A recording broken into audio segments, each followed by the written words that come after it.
ஆன்மீக சொந்தங்களுக்கு வணக்கம். 4 வரிகளில் 4 வரலாறுகள். அப்பர் பெருமானுடைய பதிகத்திலே 3 அடிகளிலே 3 புராண வரலாற்றையும், இறுதி அடியிலே அப்பர் பெருமானுடைய வரலாற்றையும், நமக்கு இறைவன் எப்படி அருள் செய்கின்றான், நம்மை எப்படி ஆட்படுத்துகின்றான் என்ற வரலாறையும் அழகாக பதிவு செய்கின்ற பதிகம். சாட எடுத்தது தக்கன் தன் வேள்வியில் சந்திரனை, சாட எடுத்தது தக்கன் தன் வேள்வியில் சந்திரனை, விட எடுத்தது காலனை,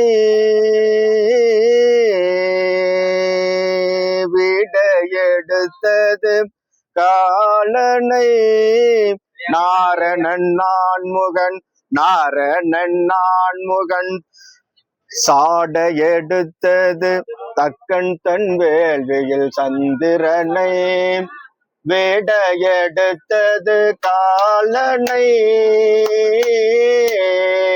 வேட எடுத்தது காலனை, சாட எடுத்தது தக்கன் தன் வேள்வியில் சந்திரனை, சந்திரனை, சாட எடுத்தது தக்கன் தன் வேள்வியில் சந்திரனை, விட எடுத்தது காலனை, விட எடுத்தது காலனை, நாரணன் நான்முகன் நாரணன் நான்முகன், தேட எடுத்தது தேட எடுத்தது தக்கன் தன் வேள்வியில் சந்திரனை, ஆட எடுத்திட்ட பாதமன்றோ,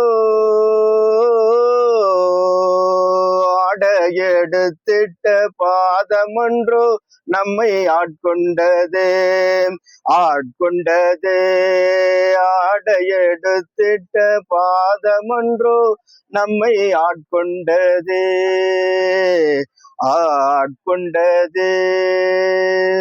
எப்படி அற்புதமாக சாட எடுத்தது தக்கன் தன் வேள்வியில் சந்திரனை என்று அந்த தக்கன் வேள்வியிலே சந்திரனுக்கு சாபமிட்ட புராண வரலாற்றை அழகாக ஒரு வரியிலேயும், அடுத்தது திருக்கடையூரிலே காலனை சம்ஹாரம் செய்த மார்க்கண்டேயனுக்காக சம்ஹாரம் செய்த அந்த வரலாற்றினை அடுத்த அடியிலையும், திருவண்ணாமலையிலே அடிமுடி தேடிய வரலாற்றினை, ஜோதி உருவமாக எழுந்திருக்கக்கூடிய பெருமானுடைய அந்த அடிமுடி தேடிய வரலாற்றையும், நிறைவாக 4வது அடியிலே அப்பர் பெருமான் தன்னை எப்படி பெருமான் ஆட்கொள்ள போகிறார் என்று கூறுகின்ற அந்த அற்புதமான 4வது அடியிலை தன்னுடைய வரலாற்றையும், மற்ற அடியார்கள் எல்லாம் வழிபடக்கூடியவர்கள் எல்லாம் அன்பர்கள் எல்லாம் இறைவனை எப்படியெல்லாம் வணங்குகின்றோமோ